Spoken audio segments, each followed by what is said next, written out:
오늘은 주의 영이 빌립을 이끌어간지라 라는 제목으로 함께 하나님의 말씀을 나누고자 합니다. 오늘 저희가 절기상으로 보면 맥주 감사주의를 보내게 됩니다. 그런데 성경에서 이렇게 절기를 지키라고 이야기를 하면서 이런 말씀들을 우리에게 같이 이어주고 있는데요. 신명기 16장 14절에 있는 말씀을 제가 잠깐 읽어보면, 절기를 지킬 때는 너와 내 자녀와 내 노비와 내 성중에 거주하는 레위인과 객과 고아와 과부가 함께 즐거워하되 라고 이야기를 하고 있습니다. 근데 절기, 우리가 보통 감사절, 맥주 감사절이나 추수 감사절이나 뭔가 소출을 얻는 과정 속에서는 기쁨이 있는 거죠. 그런데 그 기쁨과 그 즐거움을 너희들만 기뻐하고 너희들만 즐거워하는 것으로 만족해서는 안 된다는 거죠. 누구를 반드시 생각해야 되냐면 객과 고아와 과부와 레위인들을 기억해야 된다는 거예요. 그 사람들과 어떻게 하라고요? 함께 즐거워해야 된다는 거예요. 그러니까 성경에서 이야기하고 있는 절기는 기쁘고 감사한 것인데, 그 기쁨과 감사는 너희들만 위한 감사가 아니라 그 공동체 안에서 그 돌봄과 그 사랑이 필요한 사람들과 함께 더불어 기뻐해야 되고 함께 더불어 즐거워해야 이것이 하나님이 원하시는 절기의 모습으로 완성된다라는 것을 우리에게 이야기해주고 있습니다. 그럼 우리도 마찬가지 아닙니까? 우리 예담교회도 맥주감사주의를 지키면서 우리 교회가 우리 주변에 있는 이웃들과 함께 더불어 이 기쁨들을 좀 나눌 수 있는 것이 필요하지 않겠나라는 생각들을 더불어 갖게 되는 것이죠. 그래서 이번 맥주감사주일에는 저희가 그 시각장애인들 무료 급식을 하는 웨슬리 사회성화운동본부에서 시각장애인들 150명 정도를 이렇게 삼계탕을 대접한다고 합니다. 아마 월말 정도가 될 것 같은 한 25일에서 30일 정도가 될 것 같은데, 요번 맥주감사주일 때 저희 교회에서는 그분들이 삼계탕과 함께 더불어 드실 수 있는 시원한 수박을 한 150분 정도가 드실 수 있는 수박을 저희가 좀 준비하면 어떻겠나라는 생각들을 좀 가져보았는데요. 그런 나눔이 있는 좀 맥주 감사주일이 되었으면 좋겠고, 우리가 이웃들과 더불어 기뻐할 수 있는 맥주 감사주일이 되었으면 참 좋겠다라는 생각을 갖습니다. 성경에서 이야기하고 있는 절기는 우리만 기뻐하고 우리만 즐거워하는 것이 아니라 그 기쁨과 그 즐거움을 필요로 하는 다른 누군가와 함께 더불어 나눠야 된다라고 성경은 우리에게 이야기하고 있기 때문에 그렇습니다. 바라기는 이번 맥주감사주의 그 시각장애인들에게 작지만 그런 기쁨을 줄 수 있는 그런 감사절이 되었으면 좋겠다라는 생각을 갖게 됩니다.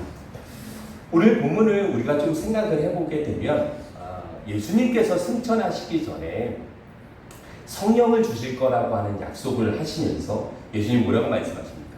너희가 성령을 받게 되면, 성령을 경험하게 되면 예루살렘과 온 유대와 사마리아와 땅 끝까지 이르러 내 증인이 될 것이다 라고 이야기합니다. 그러니까 성령을 경험한 사람이 어떤 삶을 사는 겁니까? 증인된 삶을 살아가는 겁니다. 그런데 그 증인된 그 순서를 우리가 굳이 생각을 해본다면 예루살렘, 유대, 사마리아, 땅끝, 그런 순서거든요. 그러니까 유대인들 입장에서는 가장 가까운 곳으로부터 복음이 확장되어져 간다라는 것을 우리에게 소개하고 있는 것이죠. 복음의 확장성은 가장 가까운 곳에서부터 시작되어져야 되는 거죠. 저는 저희 믿음의 식구들이 하나님의 은혜와 하나님의 사랑을 경험하게 되면 그 은혜와 사랑은 누구한테 가장 먼저 나타나야 되는 겁니까? 가장 가까운 사람들에게 나타나야 되는 겁니다. 내가 가장 가까이 대하고 있는 사람들에게 그 복음의 생명력이 드러날 수 있어야 되는 거죠. 우리가 복음으로 사는 사람들은 어떻게 말해야 될까? 복음으로 사는 사람들은 어떻게 행동해야 될까? 내 가장 가까운 사람들에게 그 복음의 생명력이 어떻게 드러나야 될까를 심각하게 고민할 수 있는 우리 믿음의 식구들 되시기를 주님의 이름으로 간절히 축원합니다. 복음의 생명력은 가장 가까운 곳으로부터 나와 가장 가까이 있는 사람들에게 드러날 수 있어야 되기 때문에 그렇습니다. 오늘 본문을 우리가 계속 생각을 해본다면 결국 이 복음이 유대와 예루살렘과 유대를 지나서 사마리아로 넘어가게 되어지는데요. 이 사마리아로 넘어가는 과정 속에 복음을 전했던 사람이 빌립이라고 하는 집사였습니다. 근데 이 빌립이 사마리아 성에 가서 복음을 증거하는 장면을 이렇게 우리에게 소개하고 있는데요. 우리 사도행전 8장 5절부터 8절까지 있는 말씀을 같이 한번 읽어보도록 하겠습니다. 우리 함께 읽겠습니다. 빌립이 사마리아 성에 내려가 그리스도를 백성에게 전파하니 우리가 빌립의 말도 듣고 행하는 표적도 보고 많은 사람에게 붙었던 더러운 귀신들이 크게 소리를 지르며 나가고 또 많은 중풍병자와 못 걷는 사람이 나으니 그 성에 큰 기쁨이 있더라. 자, 빌립이라고 하는 사람이 사마리아 성에 가서 복음을 전했대요. 예수님을 전하기 시작했대요. 근데 그 예수님을 전하고 예수님을 믿는 사람들이 생겨났고, 그뿐만이 아니라 무엇이 나타나기 시작했냐면 표적과 기사가 나타나기 시작했다는 겁니다. 그래서 뭐라고 이야기를 해주고 있습니까? 귀신들이 나가고 병자들이 고침을 받기 시작했다는 겁니다. 저는 이 놀라운 은혜가 우리 예담교회에도 임하기를 주님의 이름으로 간절히 축원합니다. 좀 그런 역사들이 나타나요. 성령의 역사들이 좀 나타나야 되는 거죠. 하나님의 살아계심을 우리가 좀 경험할 수 있는 눈에 보이는 증거들이 우리들 가운데 좀 필요하지 않겠습니까? 기도하십시오. 하나님께서 우리 교회를 통해서 역사하실 수 있도록 우리는 주님 앞에 기도할 수 있어야 되는 겁니다. 실질적으로 사마리아 성 안에 그런 일들이 나타나기 시작했다. 귀신이 떠나갔고 병든 사람들이 나오면서 그 성에 기쁨이 넘치기 시작했다는 거예요. 너무나 좋은 현상이죠. 복음으로 말미암아 그곳에 기쁨과 즐거움이 넘치는 일들이 생겨나기 시작했다는 거죠. 그러면 그 사마리아 안에 살고 있었던 사람들은 빌립이라고 하는 사람을 좋아했을까요? 안 좋아했을까요? 좋아했을까요? 안 좋아했을까요? 좋아했겠죠. 많이 좋아했을까요? 적게 좋아했을까요? 엄청나게 좋아했겠죠. 이 사람이 예수님의 이름으로 행하는 여러 가지 기적들이긴 하지만 분명히 이 기적을 행함에 있어서 이 빌립이라고 하는 사람은 주목받는 사람이었다는 거죠. 그래서 당연히 좋아했을 것이고 이 사람을 따르는 사람들이 생겼다는 것을 우리에게 소개하고 있는 겁니다. 재미난 사실은 이 따르는 사람들 중에 이 사람을 오늘 우리에게 소개해주고 있는데요. 바로 시몬이라고 하는 사람도 이 빌립을 따라다니기 시작했다는 겁니다. 우리 9절부터 13절까지 있는 말씀을 같이 이어서 함께 읽겠습니다. 함께 읽겠습니다.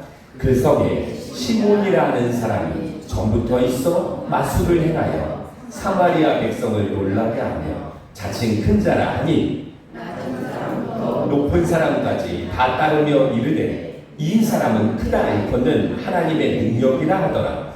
오랫동안 그 마술에 놀랐으므로 그들이 따르더니 빌립이 하나님 나라와 민 예수 그리스도의 이름에 관하여 전도함을 그들이 믿고 남녀가 다 세례를 받으니 시몬도 믿고 세례를 받은 후에 전심으로 빌립을 따라다니며 그 나타나는 표적과 큰 능력으로 보고 놀라니라. 아멘. 자, 시몬이라고 하는 마술하는 사람이 있었다는 겁니다. 사마리아 성에. 근데 이 사람의 마술을 보면서도 사람들이 놀랐대요? 안 놀랐대요? 놀랐대요. 그러면서 뭐라고 이야기를 했대요? 이 사람이 하는 능력은 하나님의 능력이야 라고 이야기를 했대요. 그리고 그 이야기를 들은 시몬은 뭐라고 이야기하냐면 나는 큰 사람이야 라고 이야기를 했다는 거예요. 자, 그러니까 이 마술이라고 하는 과정은 분명히 인위적인 과정이지만 이 과정을 통해서 시몬은 많은 사람들에게 주목받는 역할을 하고 있었다는 겁니다. 이해가 되시죠? 그런데 누가 나타난 거예요? 빌립이 나타난 거예요. 근데 이 빌립은 마술을 해요? 안 해요? 마술도 안 해요. 근데 이 사람이 예수를 증거하면서 나타나는 역사들은 마술과는 비교할 수 없는 일들이 나타나기 시작했다는 거죠. 귀신들이 쫓겨나가고 병든 사람들이 나와서 그 성 안에 기쁨과 즐거움이 넘치는 모습들이 빌립을 통해서 만들어지는 모습을 누가 보고 있는 거예요? 시몬이 보고 있는 거예요. 그러니까 시몬 입장에서는 그 전까지 누구 중심이었는데요? 자기 중심이었는데 나를 보면서 하나님의 능력이라고 사람들이 칭송했는데 이제는 그 중심이 빌립에게 넘어가는 모습들을 시몬이 보는 거예요. 시몬의 마음이 어떻겠습니까? 좋았겠습니까? 안 좋았겠습니까? 좋을 리가 없겠죠. 따라다니기는 하지만 내가 뭔가 불편함을 시몬은 갖고 있었다는 거예요. 내가 사람들한테 받았던 인기, 내가 사람들한테 누렸던 그 인기들이 이제는 빌립에게 다 넘어가는 상황이에요. 그 빌립을 자기가 따라다닐 수밖에 없는 상황이었다는 것을 성경은 우리에게 이야기해주고 있는 겁니다. 재미난 사실은 빌립은 이런 거에 관심이 있었을까요? 없었을까요? 관심은 1도 없었다는 거죠. 저는 진정한 행복은 바로 여기에 있다고 생각을 합니다. 내가 뭔가 마음을 쏟아서 뭔가 만들어야 돼서 그 가운데 행복을 누리는 사람들이 있고, 내가 뭔가 애쓰지 않아도 그 가운데서 만들어지는 행복함을 누리는 사람들이 있다는 것을 우리에게 이야기해주고 있는 것 아니겠습니까? 아무튼 지금 사마리아 성은 행복해요? 안 행복해요? 너무 행복해요. 기쁨과 즐거움이 넘치는 거예요. 근데 이 이야기를 예루살렘에 살고 있었던 사도들이 들은 거죠. 그리고 베드로와 요한이 사마리아 성에도 하나님의 말씀을 들었다라고 하는 사실을 듣고 베드로와 요한이 내려오게 되죠. 근데 이 베드로와 요한은 빌립과 하는 사역은 조금 다른 사역을 했다라는 것이 오늘 성경의 증언인데요. 우리 15절부터 20절까지 있는 말씀을 같이 이어서 읽어보도록 하겠습니다. 함께 읽겠습니다. 그들이 내려가서 그들을 위하여 성령 받기를 기도하니 이는 아직 한 사람에게도 성령 내리신 일이 없고 오직 주 예수의 이름으로 세례만 받을 뿐이더라. 이에 두 사도가 그들에게 안수하며 성령을 받은지라. 시몬이 사도들의 안수로 성령 받는 것을 보고 돈을 들여 이르되 이 권능을 내게도 주어 누구든지 내가 안수하는 사람은 성령을 받게 하여 주소서 하니 베드로가 이르되 내가 하나님의 선물을 돈 주고 살 줄로 생각하였으니 내 은과 내가 함께 망할지어다. 이런 상황을 이야기하고 있습니다. 그러니까 베드로와 요한이 내려와서 사마리아에서 하는 사역은 어떤 사역이었습니까? 귀신을 쫓아내고 병든 사람을 낫게 하고 그런 사역이 아니었다는 거죠. 이 사람들은 단지 내려서 어떤 사역을 했습니까? 이 안에 있는 사람들이 뭐 받기를요? 성령을 하나님의 거룩한 영을 경험하기를 기도했다는 겁니다. 그리고 기도했더니 어떤 현상이 나타났대요? 정말로 성령을 경험하는 역사들이 나타났다는 겁니다. 베드로가 이 이후에 그 사도행전 10장을 읽어보면 우리가 지난번에 고넬료라고 하는 이방인 백부장을 경험한 적이 있습니다. 말씀 속에서. 그렇죠? 그런데 그 백부장 고넬료를 만났을 때는 어떻게 성령이 임했냐면 주의 말씀을 전할 때 임했다는 겁니다. 그러니까 베드로는 자기가 기도하는 사람에게 성령을 임하게 할 수도 있었고 또 말씀을 전하는 가운데서도 성령을 임하게 하실 수도 있게 만드는 사역을 했다는 거죠. 그러면 이 말씀은 우리에게도 되게 중요한 것 아니겠습니까? 우리 사랑하는 예담교회 믿음의 식구들을 저는 하나님의 영을 경험하시기를 주님의 이름으로 간절히 축원합니다. 그런데 성령을 경험하게 함에 있어서 두 가지 방법이 있는 거죠. 하나는 말씀을 듣다가 성령을 경험할 수도 있는 거예요. 그렇죠? 성경에서 이야기하고 있는 바대로 의하면. 그리고 또 하나는 뭐 하다가도 경험할 수 있는 겁니다. 기도하다가도 성령을 경험할 수 있는 겁니다. 우리 사랑하는 믿음의 식구들은 어릴 때 성령을 경험하셨으면 좋겠습니까? 1번 말씀을 들을 때, 2번 기도할 때. 둘 다. 예. 제가 보기를 좀 넓게 드렸어야 되는데. 예, 3번 둘 다. 뭐 문제는 중요한 건 그거죠. 우리는 어떤 방식으로든지 무엇을 경험해야 되는 겁니까? 성령을 경험할 수 있어야 되는 겁니다. 바라기는 오늘 우리가 드려지는 예배 가운데 하나님의 거룩한 영이 우리 마음 가운데 임해서 우리의 심령이 새로워지는 놀라운 경험을 하실 수 있으시기를 주님의 이름으로 간절히 축원합니다. 어떠한 방식으로든 우리는 하나님의 영을 경험할 수 있어야 됩니다. 그 하나님의 영을 경험해야 우리가 어떻게 살지 않습니까? 우리 뜻대로 살지 않습니다. 그래서 모세는 하나님의 영이 경험되어지는 사건을 통해서 뭐라고 이야기합니까? 여호수아에게 나는 모든 백성들이 하나님의 영을 경험했으면 좋겠다라고 이야기하는 겁니다. 저는 저희 모든 예담의 믿음의 식구들이 이 예배 시간을 통해서 하나님의 영을 경험하시기를 주님의 이름으로 간절히 축원합니다. 이 모습을 보는데 누가 지금 마음이 떨리기 시작하는 겁니까? 시몬이 마음이 떨리기 시작하는 겁니다. 그러니까 시몬 입장에서는 지금 빌립이 했던 사역보다 어떤 사역이 더 커 보이는 겁니까? 예, 베드로와 요한이 성령을 임재하게 하는 사건이 훨씬 더 크게 보이는 거죠. 그러면 시몬은 생각하는 거죠. 내가 이 능력만 가질 수 있으면 누구보다 인기 많을 수 있다. 빌립한테 이때까지 빼앗겼던 인기, 내가 이때까지 가졌던 그 모든 인기들, 그 인기들 다 빌립에게 빼앗겼는데 이제는 그것들을 찾아올 수 있겠다라는 생각을 하는 거죠. 그래서 베드로와 요한에게 딜을 하는 거죠. 뭐라고 이야기합니까? 뭐를 주면서요? 돈을 주면서 나도 성령이 임하게 해주셔서 내가 기도하는 모든 사람은 다 성령을 받았으면 좋겠습니다. 내가 이 돈을 줄 테니 나에게 이것을 허락해 주십시오라고 하는 시몬의 모습을 성경은 우리에게 이야기해 주고 있는 겁니다. 베드로가 허락을 합니까? 허락하지 않습니까? 허락하지 않지요. 그리고 뭐라고 이야기합니까? 네가 하나님의 선물을 돈으로 주려고 살려 했으니 네 은과 함께 네가 함께 망할 것이라고 이야기를 하고 있는 겁니다. 성경을 통해서 말하는 건 너무나 분명한 거죠. 하나님의 선물을 물질적인 가치와 비교를 할 수 있는 겁니까? 없는 겁니까?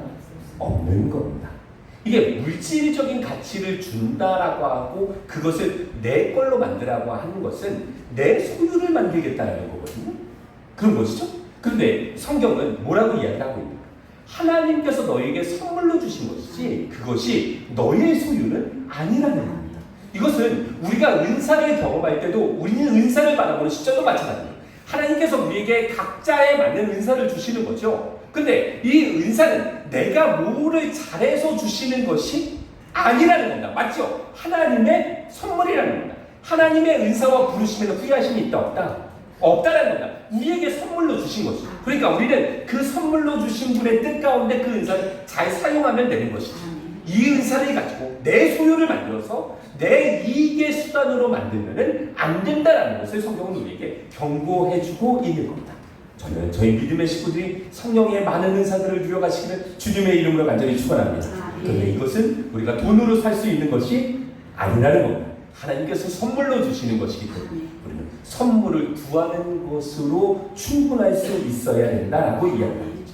그래서 하나님의 은혜를 돈으로 주려고 하는 사람들을 향해서 잠언서는 이렇게 이야기를 해주고 있는데요. 제가 한번 읽어보겠습니다.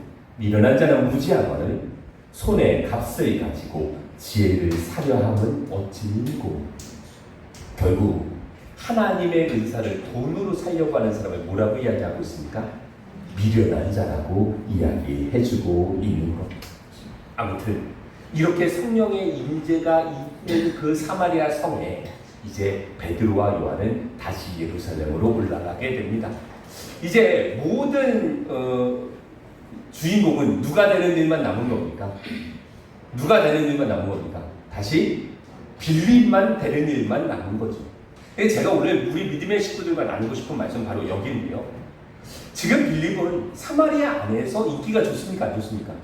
너무 좋아해요. 싫어하는 사람이 없어요. 모두가 다 좋아해요. 그리고 빌립이 하는 그 사역 안에서 많은 사람들이 따르고 있어요. 그러면 해야 될 일도 많아요.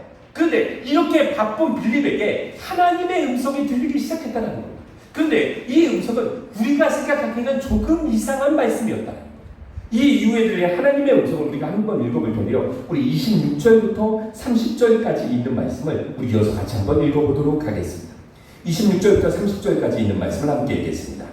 주의 사자가 빌립에게 말하여 이르되 일어나서 남쪽으로 향하여 예루살렘에서 가사로 내려가는 길까지 가라 하니 그 길은 광야라. 일어나서 보니 에디오피아 사람 곧 에디오피아 여왕 간다게의 모든 국고를 맡은 관리인 네시가 예배하러 예루살렘에 왔다가 돌아가는데 수레를 타고 선지자 이사야의 글을 읽더라. 성령이 빌립더러 이르되 이 수레를 가까이 나아가라 하시거늘 빌립이 달려가서 선지자 이사야의 글 읽는 것을 듣고 말하되 읽는 것을 깨닫느냐.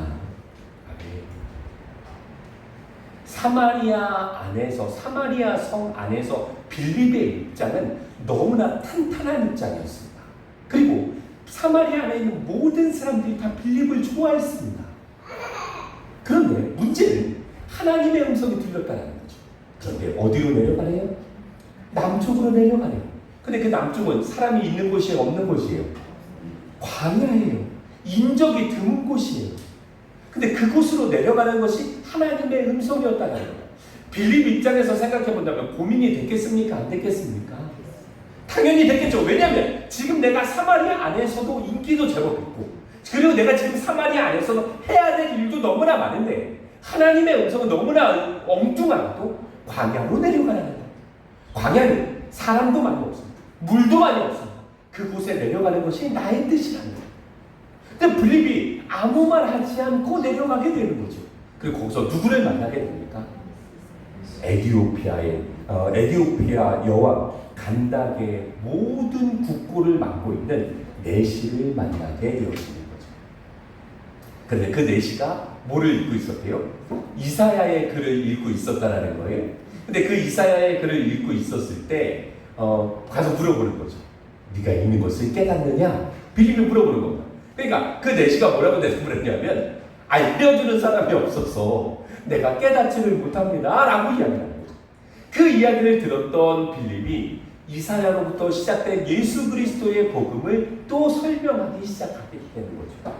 결국 하나님의 뜻은 이 에티오피아 여왕의 모든 국고를 맡고 있는 이 사람을 빌립을 통해서 만나는 것이 하나님의 뜻이었고, 이 일들에 대해서 빌립은 아무 말도 하지 않고 순종했다라는 것을 이야기해주고 있는 거예요. 재미난 사실은 그 하나님의 말씀을 들었던 에티오피아 여왕의 모든 국고를 맡았던 이 관리가 빌립에게 이런 이야기를 하기 시작했다는 거예요. 우리 끝으로 35절부터 39절까지 있는 말씀을 같이 한번 읽어보도록 하겠습니다. 우리 함께 읽겠습니다. 빌립이 입을 열어 이 글에서 시작하여 예수를 가르쳐 복음을 전하니 길 가다가 물 있는 곳에 이르러 그 내시가 말하되 보라 물이 있으니 내가 세례를 받음에 무슨 거리낌이 있느냐. 이에 명하여 수레를 멈추고 빌립과 내시가 둘 다 물에 내려가 빌립이 세례를 베풀고 둘이 물에서 올라올새 주의 영이 빌립을 이끌어 간지라. 내시는 기쁘게 길을 담으로 그를 다시 보지 못하리라. 아멘. 자, 빌립을 통해서 하나님의 말씀을 들었던 이 내시가 뭐라고 이야기하고 있냐면 내가 무엇을 받고 싶대요? 세례를 받았으면 좋겠다라는 거예요. 그런데 사도행전에서 말하고 있는 이 세례는 언제 받는 겁니까? 베드로의 말을 통해서 말한다면 회개하는 사람이 뭐를 받을 수 있습니까? 세례를 받는, 그렇죠. 회개한 사람이 세례를 받을 수 있습니다. 그러니까 사실 이 과정 속에서 우리가 성경에서 등장하고 있지 않죠. 이 과정은 어떤 과정이 생략되어져 있냐면 이 내시가 자기의 삶에 대해서 하나님 앞에 회개하고 있는 과정이 생략되어 있는 것이고, 그 회개를 통해서 빌립은 그 관리에게 세례를 주었다는 것을 성경은 우리에게 소개하고 있습니다. 그리고 그 세례를 받았던 이 관리는 어떤 마음으로 돌아갔대요? 기쁜 마음으로 돌아갔다라고 이야기해주고 있는 겁니다. 그러니까 복음의 생명력은 어디에 있는 겁니까? 기쁨에 있는 겁니다. 하나님의 나라는 먹는 것과 마시는 것이 아니라 오직 성령 안에서 의와 평강과 기쁨이라고 이야기했습니다. 그러니까 내가 하나님의 은혜 가운데서 내 마음이 새로워지면 내 마음 가운데 놀라운 변화가 한 가지 있는데, 그것은 내 마음에 무슨 마음이 생기는 겁니까? 기쁜 마음이 생기는 겁니다. 저는 이 예배 가운데 우리 사랑하는 예담교회 믿음의 식구들이 기쁨의 마음을 회복하시기를 주님의 이름으로 간절히 축원합니다. 내가 예배를 드리는 게 기뻐야 되는 거죠. 내가 하나님의 은혜를 경험하는데 내 안에 기쁨이 돼야 됩니다. 그래야 이 기쁨의 마음을 가지고 내 삶의 자리를 살아가게 되어지는 겁니다. 그러면 내 마음이 기쁘면 내 얼굴 표정은 어떨까요? 당연히 그 기쁨이 얼굴로 드러나게 되겠죠. 왜냐하면 내 얼굴은 내 마음의 상태를 나타내는 거울이기 때문에 그렇습니다. 준비되셨습니까? 우리 옆에 계신 분들 얼굴 한번 쳐다보시다니 어떤 마음이신 것 같습니까? 기뻐요. 저는 방금까지 그렇지 않았던 것 같았는데 제가 봤던 믿음의 식구는 너무 심각한 모습들만 봤었는데 중요한 겁니다. 그러니까 복음의 생명력은 생명력이라고 하는 건 드러나지 않지만 그 생명력은 우리들 가운데, 우리 심령 가운데 드러나게 될 때는 우리의 얼굴을 기쁘게 만들 수 있다는 겁니다. 저는 우리 예담교회 믿음의 식구들이 예배를 드릴 때마다 하나님께서 주시는 기쁨으로 살아가시기를 주님의 이름으로 간절히 축원합니다. 자, 마지막으로 드릴 수 있는 질문은 에티오피아 여왕의 모든 국고를 맡은 관리면은 부자였을까요? 가난한 사람이었을까요? 당연히 부자였겠죠. 그러면 빌립 입장에서는 이 사람과 관계성을 맺는 것이 좋은 일이겠습니까? 안 좋은 일이겠습니까? 인생 전체를 놓고 봤을 때 엄청난 부자와 좋은 관계성을 맺고 있는 건 유익할까요? 유익하지 않을까요? 유익하겠죠. 유익하겠죠. 그럼 빌립은 적어도 그 은혜들을 입을 수 있는 구조는 되는 것 아닙니까? 근데 오늘 성경은 무엇이라고 이야기하고 있습니까? 그 사람들이 둘이 헤어진 다음에 다시는 보지 못했다라는 것을 이야기해주고 있는 겁니다. 그럼 성경은 아주 우리에게 중요하게 이야기하고 있죠. 뭐라고 이야기합니까? 주의 영이 빌립을 이끌어갔다라는 겁니다. 그러니까 빌립은 하나님의 영에 이끌림을 받아 이 땅의 삶을 사는 사람이었다는 겁니다. 빌립의 삶을 생각해 본다면 사마리아 안에서 충분히 행복했을 것 같아요. 그래 하나님은 사마리아에 두지 않았다는 거죠. 에티오피아의 모든 국고를 만든 관리와 조금 관계성을 맺으면 조금 더 행복했을 것 같아요. 근데 그것도 허락하지 않으셨다는 거예요. 그냥 주의 영이 이끄시는 대로 그의 삶을 살아갔다라는 것을 성경은 우리에게 이야기해주고 있는 겁니다.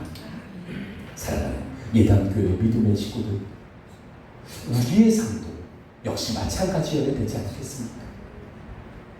내가 가고 싶은 삶이 아니라 주께서 나를 이끄시는 삶을 내가 살아갈 수 있어야 되지 않겠습니까?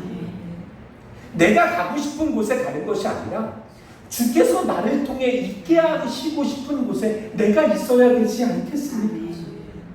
내가 하고 싶은 말 하는 것이 아니라 주께서 내 입을 통해서 하시고 싶은 이야기들을 우리가 할 수 있어야 되지 않겠습니까?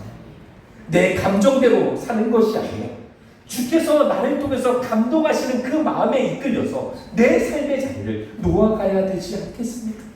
이것이 이끌림을 받는 거룩한 삶의 모습이라고 성경은 우리에게 이야기해주고 있는 겁니다.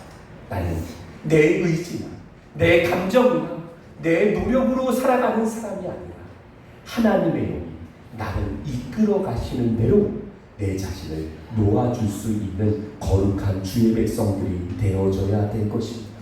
그리고 그렇게 내 삶을 이끌어 가실 때 하나님이 내 삶을 어떻게 변화시켜 가실지, 어떻게 새롭게 만들어 가실지를 우리는 기대하면서 살아갈 수 있어야 될 것입니다. 하나님의 사람들은 나를 내 마음대로 이끄는 사람이 아니라 주의 영에 이끌림을 받는 사람이 되어져야 되는 거죠. 그 거룩한 삶의 모습 속에 우리의 삶은 주님이 일하시는 도구가 될 수 있음을 성경은 우리에게 알려주고 있는 겁니다.